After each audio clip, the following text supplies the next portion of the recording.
Hello प्यारे बच्चों, आज हम पढ़ने वाले हैं अभिक्रिया का भागफल। इंग्लिश में कहते हैं इसको रिएक्शन क्यूसेंट, इसको क्यूसी से प्रदर्शित करते हैं। तो आइए समझते हैं कि ये क्या होता है। देखो बेटा, कोई भी हम जनरल रिएक्शन ले लेते हैं। मान लीजिए कोई रिएक्शन है, इसमें ये रिएक्शन है, ये रिएक्टेंट है और ये प्रोडक्ट है। ठीक है, ये अग्राभिक्रिया का वेग है, रेट ऑफ फॉरवर्ड रिएक्शन, ये रेट ऑफ बैकवर्ड रिएक्शन है। अगर ये अभिक्रिया साम्यावस्था में हो रही है तो उसके जो आर एफ इक्वल टू क्या होता है बेटा, आर बी के होता है। मतलब अग्राभिक्रिया का वेग पश्चाभिक्रिया का वेग बराबर होता है। ठीक है, यदि अभिक्रिया साम्यावस्था पर है तब इसका जो साम्य स्थिरांक होता है केसी, वो होता है प्रोडक्ट का कंसंट्रेशन अपॉन रिएक्टेंट का कंसंट्रेशन। ये तो आप जानते ही हैं। ठीक है, तो ये साम्य स्थिरांक इसका होता है। लेकिन यदि ये अभिक्रिया साम्य अवस्था पर ना हो, ठीक है, यदि ये जो अभिक्रिया है R F not equal to R B, अगर साम्य अवस्था पर ना हो तो ये अभिक्रिया के वेग भी बराबर नहीं होंगे। तो उस कंडीशन में जो इसका साम्य स्थिरांक निकालेंगे हम, ठीक है बेटा, उस कंडीशन में साम्य स्थिरांक निकालेंगे, मतलब जो प्रोडक्ट का कंसंट्रेशन और रिएक्टेंट जो कंसंट्रेशन निकालेंगे उसको हम क्यूसी कहेंगे। आई बात समझ में? ठीक है बेटा, जैसे ये जो रिएक्शन है, ये जो मैं रिएक्शन लिख रहा हूँ, नेक्स्ट जो रिएक्शन है ये आर एफ, ठीक है बेटा, आर एफ आर बी। अगर इस रिएक्शन में जो नेक्स्ट में जो रिएक्शन लिखी है इसमें R F not equal to R B हो, अर्थात ये अभिक्रिया साम्यावस्था पर ना हो, तो जो इसका साम्य स्थिरांक होगा उसको ही हम क्यूसी कहेंगे। ठीक है, अगर कोई भी अभिक्रिया साम्य अवस्था पर ना हो तो उसके साम्य स्थिरांक को ही हम क्या कहते हैं, उसके साम्य स्थिरांक को ही हम उसका अभिक्रिया भागफल कहते हैं। और इसे हम केसी से रिप्रेजेंट नहीं करते, फिर इसको हम क्यूसी से रिप्रेजेंट करते हैं। ठीक है, समझ में आ रही बात? जब कोई अभिक्रिया, ठीक है बेटा, लिख देते हैं, जब अभिक्रिया लिखो, ठीक है, जब अभिक्रिया साम्य अवस्था पर ना हो, जब अभिक्रिया साम्य अवस्था पर ना हो तब उसके साम्य स्थिरांक को, तब उसके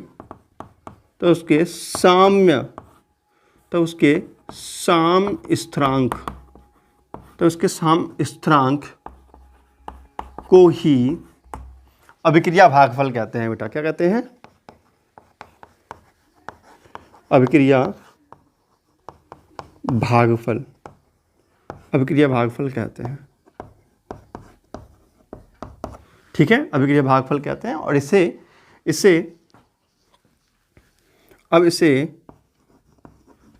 अब केसी को क्यूसी से प्रदर्शित करते हैं,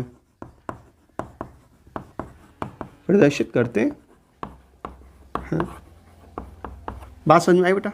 ठीक है, इसके डेफिनेशन हम ऐसे लिख सकते हैं। दूसरी डेफिनेशन लिखो बेटा, देखो, जब अभिक्रिया साम्यावस्था पर ना हो, जब अभिक्रिया साम्य अवस्था पर ना हो तब क्या होगा बेटा, उस अभिक्रिया के प्रोडक्ट की सांद्रता और उस अभिक्रिया के रिएक्टेंट की सांद्रता की जो अनुपात आता है उसको हम क्यूसी कहते हैं। ठीक है, जब अभिक्रिया साम्यावस्था पर ना हो तब उसके प्रोडक्ट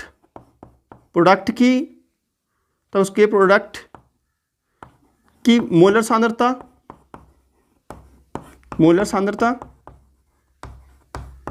और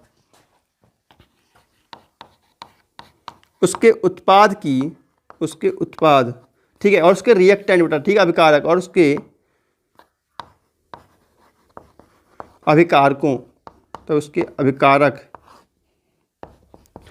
के मोलर सांद्रता के अनुपात को क्यूसी कहते हैं। ठीक है बेटा, देखो, जैसे कोई भी रिएक्शन ये हो रही है, rate of forward reaction R F ठीक है, ये प्रोडक्ट बना, ये रेट ऑफ बैकवर्ड रिएक्शन है। अगर ये अभिक्रिया साम अवस्था पर नहीं है, R F not equal to R B है, तब हम कह सकते हैं, तब जो QC होगा वो क्या होगा, प्रोडक्ट का कंसंट्रेशन अपॉन रिएक्ट का कंसंट्रेशन, ये हो गया हमारा अभिक्रिया का भागफल।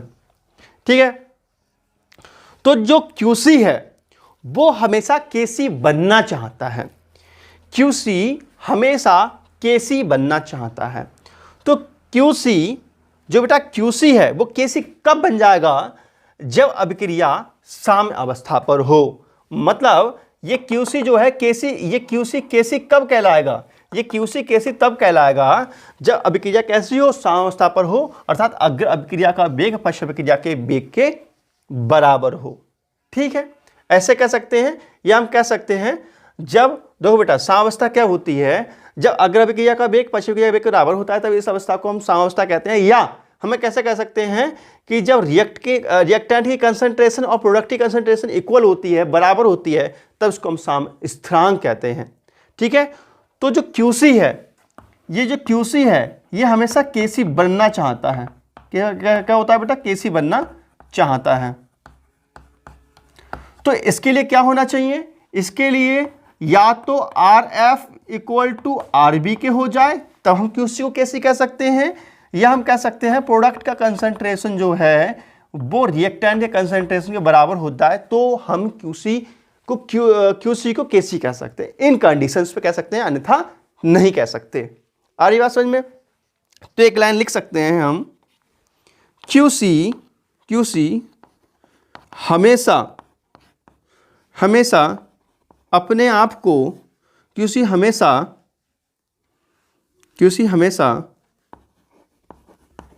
अपने आप को KC में परिवर्तित करना चाहता है, KC बनाना चाहता है,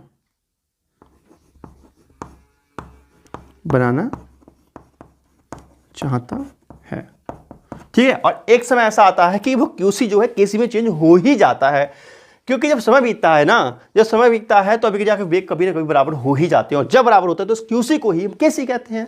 ठीक है ना, समझ में आ रहा है बेटा? ठीक है, क्लियर हुआ बिल्कुल। चलो और कुछ पॉइंट बताता हूं मैं आप लोगों के लिए। देखो कुछ पॉइंट देखो जो बहुत इंपॉर्टेंट है, जो पेपर में पूछते हैं, मुझे आता है बहुत ज्यादा। जैसे कि मैं आपको बता दूं, पहला पॉइंट बता दूं, देखो बेटा, जैसे कि पहला पॉइंट देखो, अगर मान लीजिए जो QC की जो वैल्यू है वो KC से अगर छोटी आती है, तब रिएक्शन जो होगी, तब रिएक्शन कैसी होगी बेटा, तब रिएक्शन फॉरवर्ड रिएक्शन होगी, तब रिएक्शन फॉरवर्ड रिएक्शन होगी। ठीक है, मतलब कैसी होगी बेटा, अग्र अभिक्रिया होगी, तब अग्र दिशा में अभिक्रिया होगी बेटा। ठीक है, अग्र दिशा में अभिक्रिया होगी। ठीक है, अगर मान लीजिए जो QC की जो वैल्यू है वो KC से बड़ी आती है, ठीक है, तब जो अभिक्रिया है वो कैसी होगी बेटा, पश्च दिशा में होगी, बैकवर्ड रिएक्शन होगी।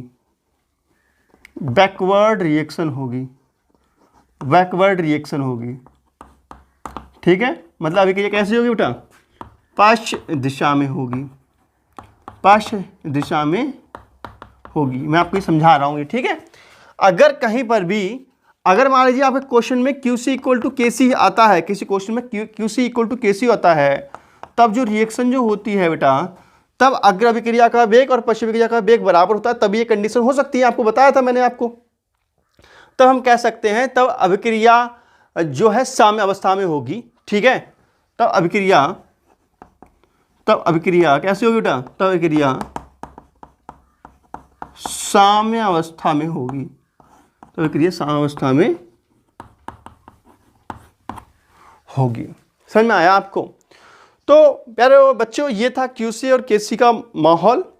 ठीक है, जो मैं आपको अच्छे समझा चुका हूँ। और वीडियो अच्छी लगी कर दीजिए लाइक, चैनल को कर दीजिए सब्सक्राइब, और कोई भी आपके ऊपर में कोई प्रॉब्लम हो, कुछ पूछना चाहते हो तो कमेंट करके जरूर पूछ लो, और प्यारा सा क्यूट सा कमेंट जरूर कर बेटा आप लोग। ठीक है, तो मिलते हैं नेक्स्ट वीडियो। तो नमस्कार, जय हिंद, वंदे मातरम, बाय बाय।